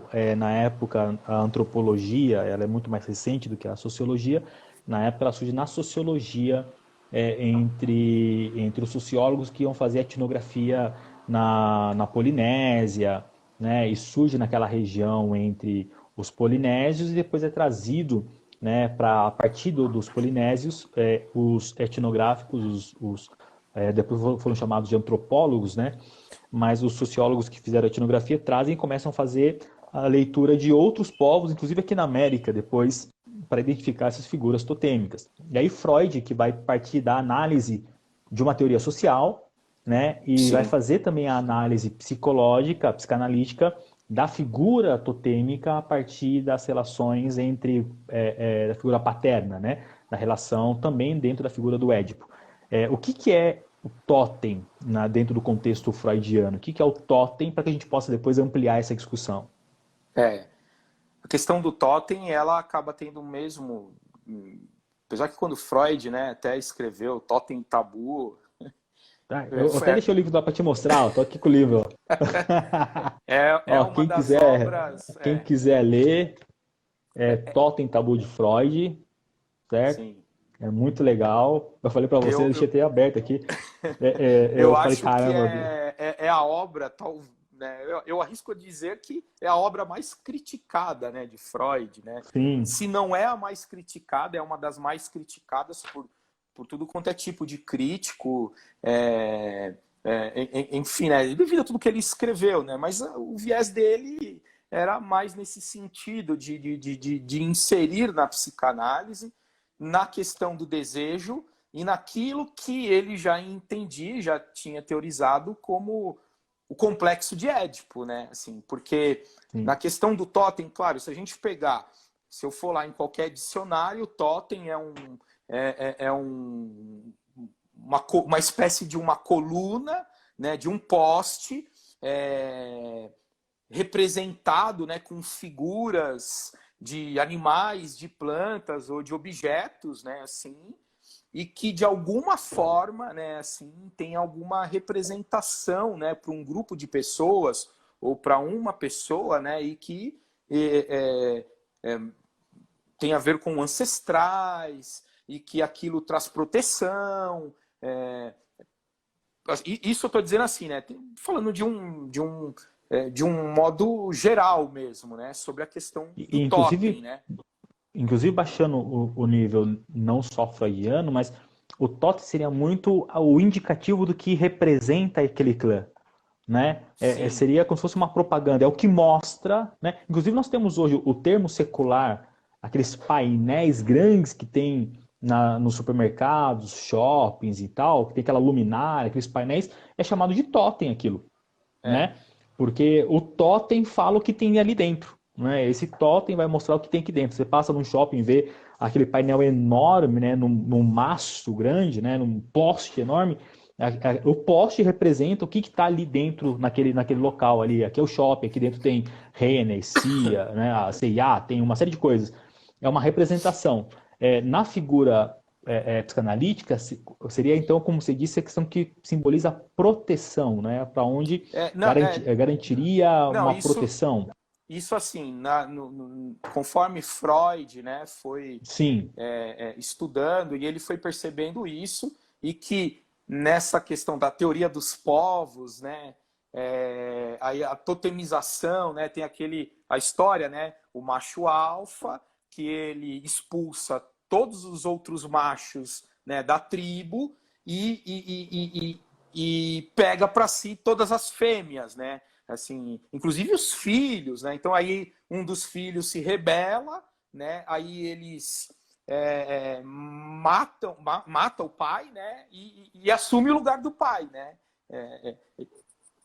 Ou seja, aí depois que, né, opa, precisamos fazer um acordo aqui, peraí, né?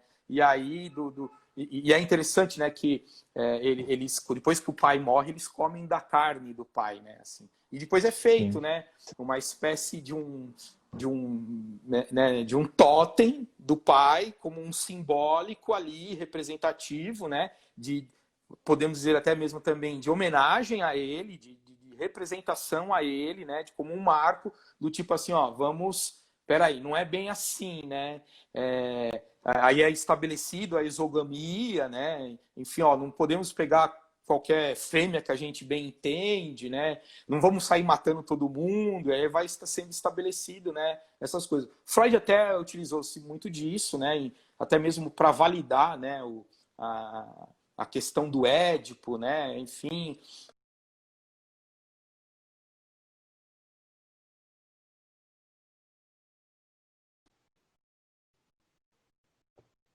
Estão me ouvindo aí? Opa, Ô, acho que Flávio, travou aqui, Flávio. deu uma Foi o seu vídeo ou travada. meu vídeo que travou? Acho que foi o seu. Bom, não sei, né? Porque eu consigo me ver, né? Então, então Então, a figura aqui deu uma travada. Tô olhando ali o roteador, ver se era a minha ou a sua internet. Acho que foi a conexão que deu sim, uma às bugada vezes aí. Repete de acontece. novo então pra gente, por favor. Então, essa questão do totem, né, em relação a isso, que tem essa história, que eu acho bem legal, que na verdade ela começa com um parricídio, né, a morte do pai. Eles matam o pai, Sim. comem a carne do pai e depois Né, estão fazem uma ali, refeição cerimonial uma antropofágica, né? refeição, sim, e depois ali erguem, né, um totem em homenagem ao pai para estabelecer até uma, né, uma espécie de sociedade civil ali, né, com termos, né, opa, não. E aí, agora tá melhor? Não tá E aí? travando, Flávio? Não, aparentemente está normal. E tava até a sua voz tava meio que picotando para mim, assim. Eu acho que era provavelmente conexão mesmo, Sim, né? A gente está sim, falando sobre a questão do totemismo, né? sim, Dentro da teoria social, né, Claude Lévi-Strauss, que é um dos grandes antropólogos, né, Lévi-Strauss, ele fala que ele é um dos que fala a respeito do totemismo, abordando que o totemismo se dá no inconsciente, né? Você estava falando justamente quando a época ainda, vamos dizer, até num sentido até meio que primitivo, as sociedades, então, nesse conflito entre a questão de quem vai ser o líder do clã, da tribo, ou o macho alfa, né, nessa disputa entre pais e filhos pela autoridade e pela liderança, o filho mata o pai e assume a posição do pai. E aí faz a mesma coisa, repete o que o pai fazia, justamente para não perder o seu status de poder, expulsa todos os homens e seus filhos também. Mas até que chega um momento em que eles falam, meu, vamos trocar. Parece até um contrato social de Thomas Hobbes, né? Vamos trocar ideia, vamos fazer um acordo, porque não dá para a gente ficar, senão a gente vai estabelecer uma sociedade com base no conflito e na guerra, um estado de guerra de todos contra todos. Aí sim. já misturamos psicanálise, sociologia e filosofia da teoria Mas, política. mas eu Mas acredito que elas se conversam muito bem, cara. Elas se muito, conversam muito muito, bem. muito. Muito. Por isso que eu gosto não só de estudar e ler, mas eu consigo me perceber bebendo muito nessas fontes, sabe? Que envolvem. Porque, como eu disse para você, é tudo dentro de um mesmo contexto histórico. Né? Essas Sim, teorias estão surgindo no mesmo contexto histórico. E Claude Lévi-Strauss ele fala isso, ele fala, olha, a questão totêmica ela se estabelece dentro de um contexto do inconsciente do grupo, né? Ele é compartilhado, essa ligação entre o indivíduo dentro daquele grupo, né? Ou de uma certa forma o próprio grupo e o seu totem se dá por meio do inconsciente, né? Passa pela inconsciência, né? sim. É, que é o campo de atuação de Freud, né? Não foi à toa até que ele escreveu Totem e Tabu. Mas, assim, tentando contemporaneizar, né, toda essa ideia, né, é quando, de certa forma, né, psicanaliticamente, ela tem até a ver com essa transferência que nós estávamos falando até agora, né? Porque se eu tenho, eu pego aquele, né, eu pego aquela figura pública, aquela figura política, e de alguma forma com esses meus conteúdos, da qual eu me identifiquei e projetei nele, como uma espécie de uma figura de pai, uma figura de mãe, né, que vai resolver todos os meus problemas. Então, assim, eu tô totemizando ele, né? Na verdade, se a gente pensar na questão do quanto a gente coloca o outro assim numa espécie de pedestal, né, de totemizá-lo, os nossos primeiros totens são os nossos pais. É a nossa figura materna e a nossa figura paterna, né? A gente totemiza eles, né? A gente idolatra, endeusa, né? E aí, é claro, tanto é que existe uma ruptura disso, né? No decorrer do crescimento da criança, né? Em que ela começa a perceber que o pai ou a mãe não era tudo aquilo que ela fantasiava, né? Não era tão perfeito assim como ela idealizava, né? Fantasiando, né? E aí é onde vem uma espécie até de luto, né? Porque é uma ruptura, é uma perda, né? Tipo assim, né? Como isso, né? Como isso, né? E tem todo um É, é, processo psíquico nisso.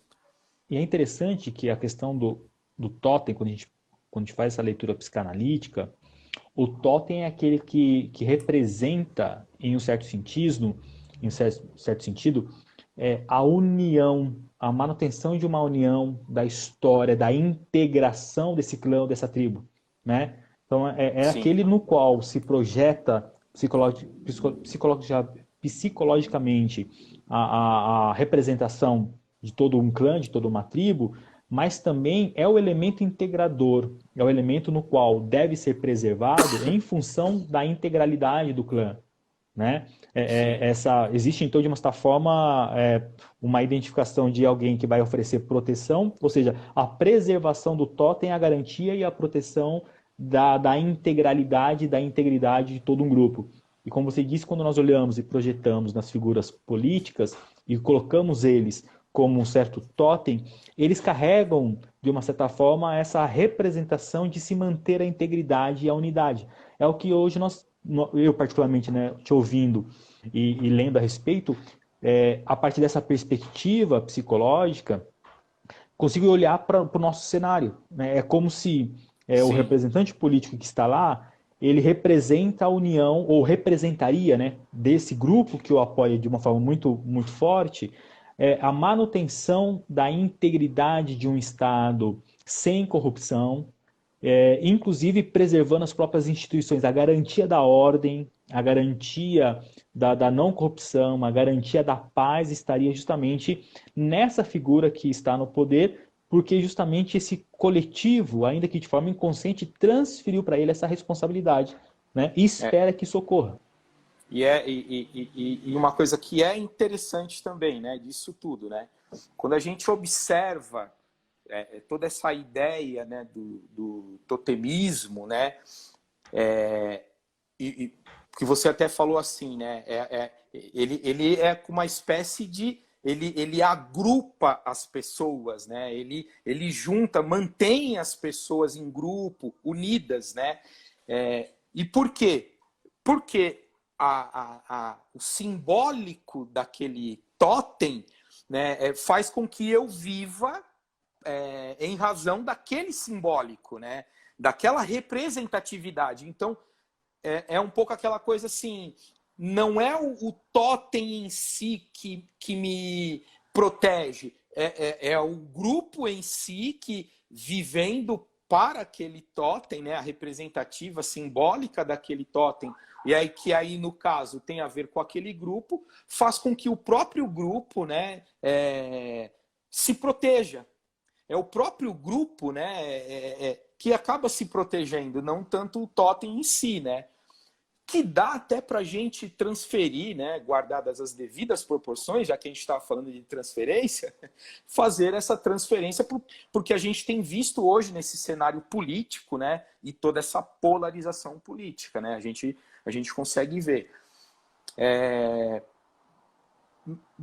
Na questão de totem, né, você até tinha também dado um exemplo, a gente vai lá no shopping, por exemplo, vê aquele totem lá, aquele um vídeo, né, uma tela enorme, né, mostrando, né, na verdade esses são um dos totens, né, a gente tem muitos totens, né, uma representatividade imensa de totens, marcas são totens, símbolos são totens, né, celebridades são totens, né, figuras públicas, políticas se tornam totens, né, assim, E se tornam totens por conta da utilidade que ele tem para nós, ou se tornam totem em razão deles mesmos, deles se colocarem nessa posição?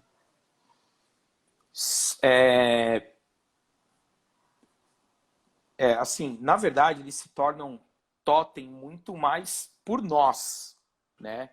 Mas eles também se tornam totem por eles mesmos, né? Porque sempre vai ter alguém, né? Que vai ali, vai se identificar, vai projetar e aí vai transferir, né? Flávio, caminhando para o final do nosso bate-papo, eu queria perguntar para você uma outra questão, ainda nessa linha da transferência, da projeção e do totemismo. Aí já envolve a questão de uma percepção coletiva da sociedade. Quando nós transferimos a alguém a expectativa de vida, a expectativa de segurança, de integridade, da união, e compartilhamos com um grupo que tem essa mesma percepção, como você disse, né? Não é nem tanto o totem em si, mas esse grupo que projeta no totem, portanto, atua e trabalha para a preservação, né, da integridade e integralidade em função justamente porque tem na representação do totem todos os seus ideais todas as suas perspectivas inconscientes projetadas. Mas tem um outro fator também, que por isso que eu fiz essa pergunta, se o totem é por nós ou a pessoa se autototemiza, é quando esse indivíduo que carrega essa representação, né, ele assume para si a totemização, ou se coloca como um ser totêmico, né?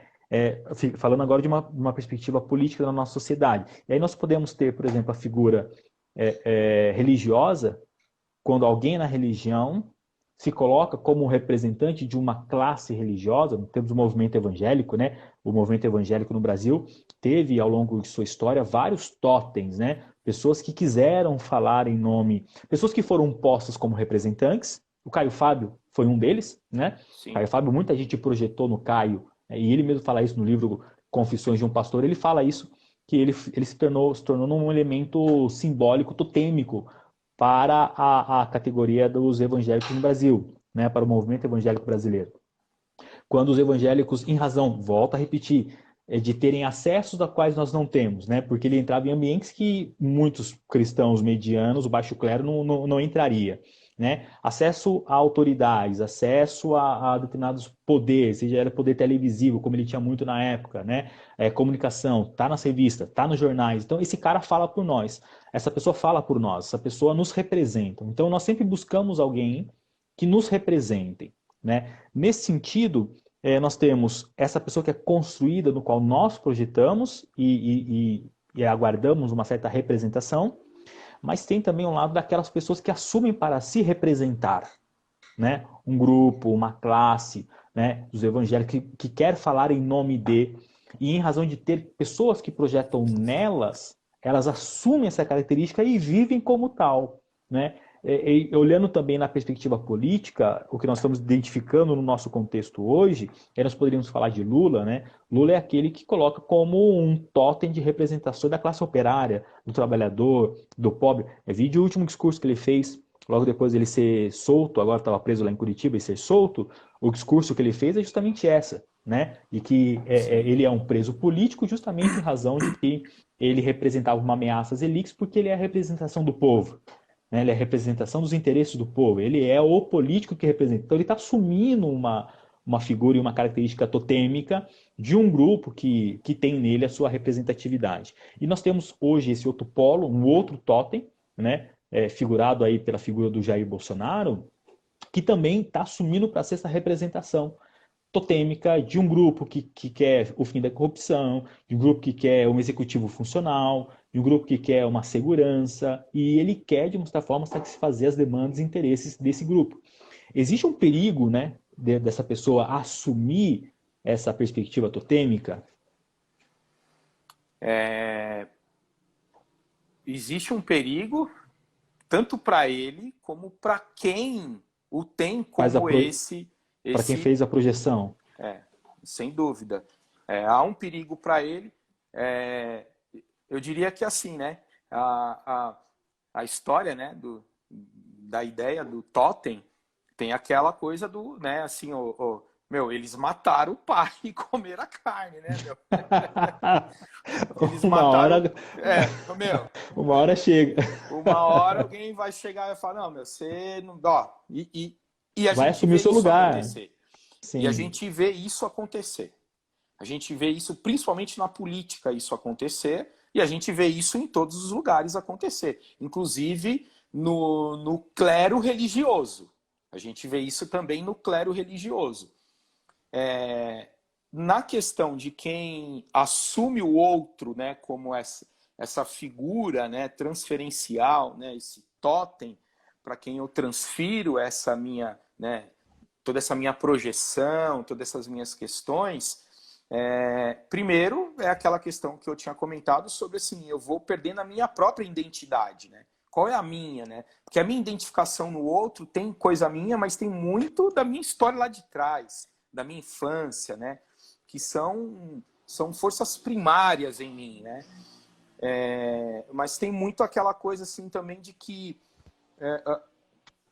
como que eu posso dizer assim, eu tô terceirizando aquilo que é meu, né?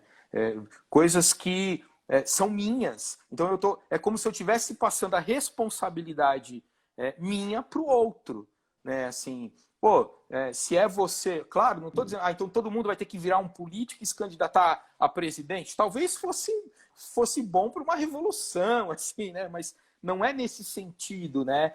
Mas o problema é que eu transfiro para o outro como sendo coisa minha, então é assim, então eu não preciso fazer, ele vai fazer por mim. Aí eu Entendi. vou me. Aí, Juliano, começa a acontecer uma outra coisa que a gente também entende como mecanismos de defesa do ego, que são coisas para não acessar os meus conteúdos, as minhas emoções, né, as que doem principalmente, né, eu começo também um processo de anulação, né, eu começo um processo de negação, eu começo um processo às vezes até de aniquilamento, né, assim, que são mecanismos de defesa do ego.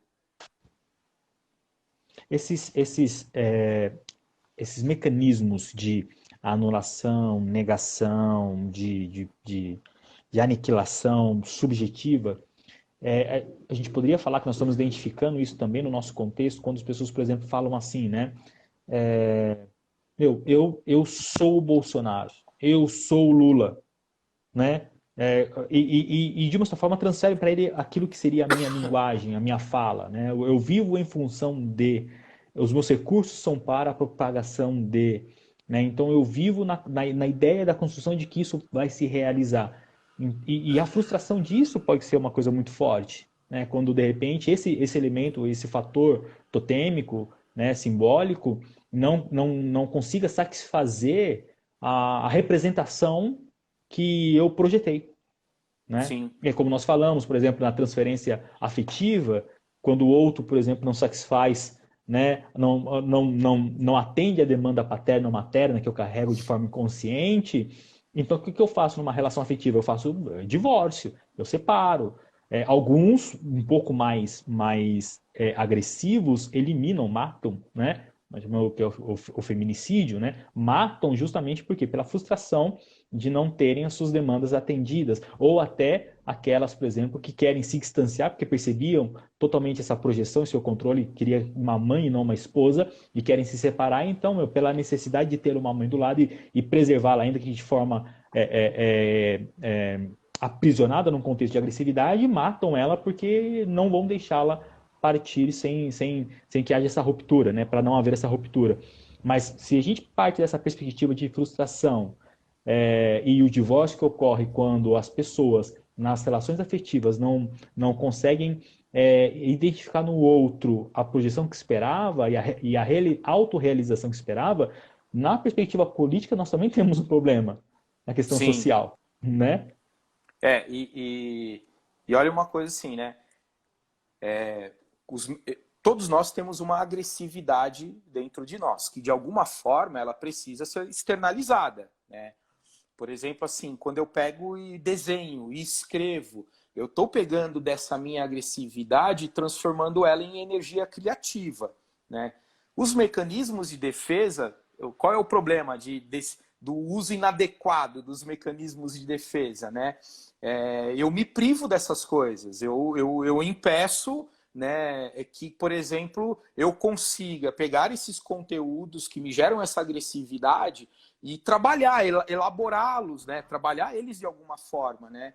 Então, né, como a pessoa nem fala assim, eu sou a favor do Bolsonaro, eu sou a favor do Lula. Ela já até fala, não, eu sou o Lula, eu sou o Bolsonaro, né? Então, eu tô me identificando a tal ponto que eu estou me anulando, né? Estou me aniquilando e sendo o outro ali. Ou seja, eu estou realizando a minha fantasia. Se a gente voltar lá para o Édipo, qual é a fantasia da criança?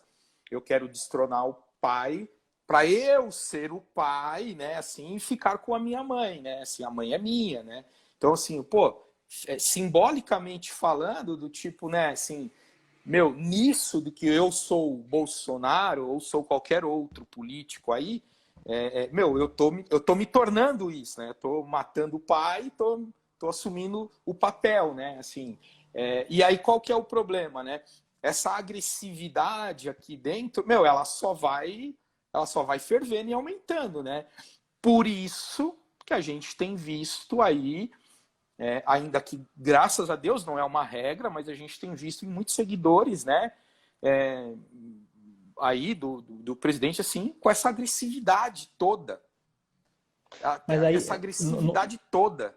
não Né? tem aquele lance, Porque como nós falamos, da projeção, de encontrar, por encontrar nele algo que está muito em mim, por ver nele algo que está muito em mim, e ele externalizar com liberdade isso. Então, e como você disse, por eu também me identificar e me autonomear ser igual, então eu passo a externar nos meus círculos o que ele é. Então, se ele é agressivo com a mídia lá, eu sou agressivo com a mídia aqui. Se ele xinga lá, eu xingo aqui. Se ele parte para o embate, né? Como ele disse, e fala para Maria do Rosário, né? Se eu só não te estupro por conta disso, né? E quase parte para agressividade, eu faço isso também nos meus círculos, né? De oposição. Eu passo a representar inconsciente um papel que eu estou vendo projetado nele, porque na verdade isso era o que eu queria ser. E eu acabo encarnando essa realidade no meu dia a dia, essa agressividade vindo para fora, como você disse. tanto não é que a gente tem visto justamente o contrário, né? Porque, na verdade, eu estou projetando nele o conteúdo meu, mas eu não estou elaborando isso. Isso está sendo até de forma inconsciente, né? Isso tá aquela coisa do automático sem que eu tenha consciência, né? Eu preciso trazer a consciência e elaborar, né? Aí seria aquela projeção consciente desse meu conteúdo, que não é o caso que está acontecendo, né? Porque sim, né? Não é porque é um mecanismo de defesa que ele é ruim, né? Tudo é a questão do como e quando, né? E quanto eu estou utilizando desse mecanismo de defesa, né? É saudável se usar de mecanismo de defesa, porque senão a gente não conseguiria viver, né? Não conseguiríamos, né? Mas também tudo é a questão assim do quanto, que momento que ele está sendo utilizado, para que ele está sendo utilizado, como ele está sendo utilizado, né? E não é o que está acontecendo, né? Não é, eu diria que assim, não é de uma forma positiva isso, né? Ainda que para muitos tem lá uma questão, né, válida, né? Assim, do tipo, pô, mas olha, tanta corrupção, tanta coisa errada, e ele fala que vai dar jeito, e ele fala que ele vai fazer, que ele... Só que não é tão simples assim, né? Se as soluções fossem simples assim, pode ter certeza que já estaria tudo resolvido. Essa relação, ela é complexa demais para que seja resolvida com soluções simples, né? Simplistas até, né? Algumas soluções são muito simplistas e não cabe, né? E aí acontece isso. Como essa complexidade exige muita dedicação, né? Então é mais fácil eu projetar no outro, né? E transferir isso tudo para o outro. Aí ele que se vire.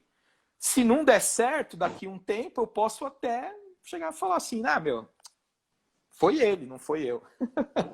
Sim, sim. Porque se, de uma certa forma, você, quando vê a punição e vê a culpa, você quer transferir, quer se livrar, né? Sem A dúvida. punição é cômica. A Pra culpa a gente gente, quer transferir o tempo todo, né? o crédito a gente quer os benefícios, né? A culpa que a gente quer transferir sempre. Quais são pra gente finalizar, quais são dos arquétipos totêmicos? Como que esses arquétipos podem ser identificados? né? Como que nós poderíamos perceber que nós estamos construindo esses arquétipos totêmicos na nossa É, vida? eu diria que essa frase aí tá uma mistura de Freud com Jung, né? Que Freud, né, trabalhou Trabalha com mais os no termo arquétipos. não, até mesmo do totem, né? E o arquétipo do inconsciente coletivo, Sim, né? Assim, do Jung, sim, né? sim, Olha, se a gente dando um exemplo assim de imagem, né? Assim, né? Por exemplo, assim, o ícone da Apple, né? É um totem, né? sim. Hoje em dia eu costumo dizer, né? Assim, hoje eu conheci a Xiaomi, né? Assim, né? E tem uns Xiaomizentos agora, né? Eu sou quase um, né? Mas eu já tô meio que abandonando, porque os caras estão seguindo. A própria Xiaomi, eles estão. O totem deles ainda continua sendo a Apple, então eles começaram a deixar os celulares muito caros, né? Então já não vai. Eu vou ter que abandonar esse. Né? Eu não faço parte desse grupo, né? Esse grupo eu não faço parte deles, não, né? Mas todas essas figuras de Salvador, de Messias, de pastores solucionadores de todo tipo de problema, de padres, todos eles são arquétipos totemizados, né? Assim, em que eu preciso, né, analisar, né, me conscientizar do quanto eu estou transformando o outro assim, né? E o quanto ele se comporta dessa forma também, né? Essa é uma verificação, né? Uma reflexão que eu tenho que fazer o tempo todo, né? O quanto que eu não estou, né, totemizando o outro e com isso transferindo, né, aquilo que é meu para ele, né? Eu estou projetando, estou me identificando com ele e aí eu estou me anulando e com isso até assim, né? Eu esses dias eu estava, acho que dá para dar um exemplo bem simples, né? Esses dias eu comentei com a minha esposa de um amigo querido, em que ele começou a seguir o governo aí de tal forma que ele é um pastor que ele começou a falar assim, né? Do tipo, bandido bom é bandido morto e todo mundo tem que andar armado. E aí, o que eu falei para ela? Eu falei assim, não é a questão de ter essa ideia, ok? Eu acho que se a gente está numa democracia, ok, se isso é algo que precisa ser levado democraticamente, do tipo, vamos andar armados ou não, é válido, né? Afinal de contas, a gente está numa democracia. Mas o que eu estava dizendo não combina com ele, eu conheço a história dele. Eu conheço a história dele. Essa coisa de falar assim, do tipo, o pastor tem que andar armado também, e que bandido bom é bandido morto, não combina com todos os anos que eu andei com ele, conheço ele, não combina com a pessoa dele. É por isso que eu estou falando, né? Quando você E na perspectiva transfere. religiosa também não combina com o evangelho, né? E isso, assim, até por isso, porque ele foi uma pessoa que me ensinou muito do evangelho. O evangelho, né? O evangelho puro e simples. Então, assim, e eu conheço a pessoa dele, o ser humano, né? O ser humano, pessoa que ele é. Então, assim, é uma fala que não combina, né? Do tipo assim, pô, você conhece a sua esposa, de repente vem alguém e fala assim para você, ó, a sua esposa assaltou um banco. Cara, não é impossível, isso não é da minha esposa, né? Ela poderia até fazer algumas bobagens, mas não essa não combina com ela. Isso não, né? Não. Isso não, né? Assim, entende assim? Então, assim, ele não combina com ele, mas por quê? Ele, de alguma forma, ele se identificou com o governo, em algum conteúdo dele, com a figura hoje que está ali, né, representada nele, né, e começou a fazer essa transferência para ele, e se anulou, a ponto de que, assim, ele está perdendo a própria identidade, a ponto de dizer isso, né. Eu acho que até vi alguém aqui, alguém disse assim, não foi uma idealização sua A Mara sobre Rubia ele, Dantas. talvez, talvez, mas assim, então eu diria que assim, todos esses anos que ele caminhou comigo, ele do tipo assim, então ele teria sido um ótimo ator, né? Assim, ele nunca demonstrou nada disso, né? Mas o que eu estou querendo dizer é que, assim, claro, nada vai nascer. Todos nós temos o bem e o mal dentro de nós. A gente tem o potencial para o bem e para o mal, isso com certeza. Por isso que se eu começo a transferir demais para o outro ali, numa identificação, numa projeção, eu posso me anular a esse ponto, né? De talvez alterar, né? Apesar que há controvérsias em relação a alterar caráter e personalidade, mas de repente, né? Ou vir à tona algo que era tão insignificante em mim e ganhar outras proporções. Eu ia falar isso agora, porque eu percebo que algumas pessoas talvez poderiam até, em razão do contexto social em que vive, inclusive no contexto político que nós vivíamos, que estava naquela construção das leis que, de uma certa forma, eram leis que davam proteção a grupos até então que sempre foram não representados, né? Então, se você pegar as leis contra o racismo, as leis de proteção às minorias, então todo esse contexto de repressão de determinados que até então eram opiniões e começam agora a serem reprimidos, né, com relação a preconceito, racismo, uma série de coisas, isso começa de uma certa forma a criar um ambiente onde falar acerca disso passa a ser algo não tão natural, até em razão das punições que se advêm. E algumas pessoas que poderiam até pensar ou ter um pensamento a respeito, acabam guardando para si, né? E quando nós vemos, né, e diminuem, fazem essa repressão dessas determinadas opiniões em razão ao contexto em que vivem. Alguns religiosos, né, que de repente talvez, aí falando na perspectiva religiosa que nós temos experiência, foram, em razão da religião, doutrinados a pensar de uma certa forma, então passam a reproduzir a fala, passa a reproduzir a crença, passa a reproduzir o modo de ser e de viver, né, dentro de uma perspectiva acho que talvez Jung falaria, passa até a atuar nesse sentido, né, a questão da persona, né, Jung vai falar muito a questão da persona, constrói uma persona e passa a viver a partir dessa persona, e nesse sentido, quando identificam alguém pro lado de fora que é aceitado na coletividade e que carrega toda essa projeção de quem fala, de quem não tem papas na língua, de quem fala que tem que falar, de quem realmente fala palavrão, xinga fulano, xinga beltrano, e fala, né, como falou por diversas vezes, bandido bom e bandido morto e tal, são vagabundos nesse sentido, acabam de uma certa forma vindo para fora tudo aquilo que estava então reprimido. E passam também a assumir esse discurso, né? Porque eu conheço pessoas próximas a mim que eu como você, né? Você olhar e falar assim, meu, não é possível que essa pessoa subitamente passou agora a aderir a esse discurso. Eu acho que alguma coisa inconsciente estava ali, alguma coisa estava guardada, alguma coisa estava ali introjetada e que de uma certa forma fez com que essa pessoa reprimisse essa forma de pensar, essa forma de responder e que agora encontrando um totem pro lado de fora, que o representa muito bem, e um ambiente propício para que eu possa externar isso, com a garantia que de repente externando não seja punido, reprimido, porque eu vou estar falando algo comum agora, porque se você ouve numa reunião presidencial, se você ouve isso na televisão, certo? Eu posso falar em qualquer lugar, em qualquer ambiente, então eu posso falar que bandido bom é bandido morto, seria muito bom o pastor andar armado, né? Ainda que na perspectiva religiosa, da fé cristã, isso seja totalmente contrário àquilo que é a proposta de Jesus Cristo, né? Eu também tive Sim. essa mesma percepção que você teve.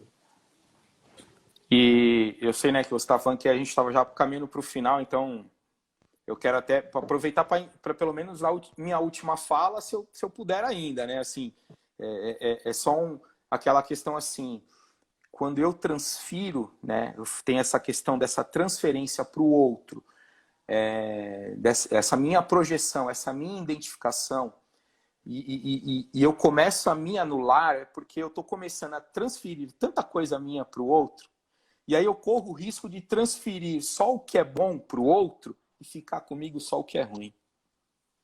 Entendi. É verdade. É verdade. Flavinho, cara, foi muito bom esse tempo de bate-papo contigo, viu? Obrigado, viu? Eu vou pensar numa outra questão para a gente conversar, E aí a gente volta a se falar aí nos próximos dias, tá bom? É, É sempre por, bom conversar e eu gosto por, muito de falar a esse respeito. obrigado, viu? E da próxima vez, dá uns dias a mais, tá? Não, pô, foi bem, foi bem, foi bem. Não precisa se preparar, não. Dá pra gente discorrer isso aqui de forma tranquila.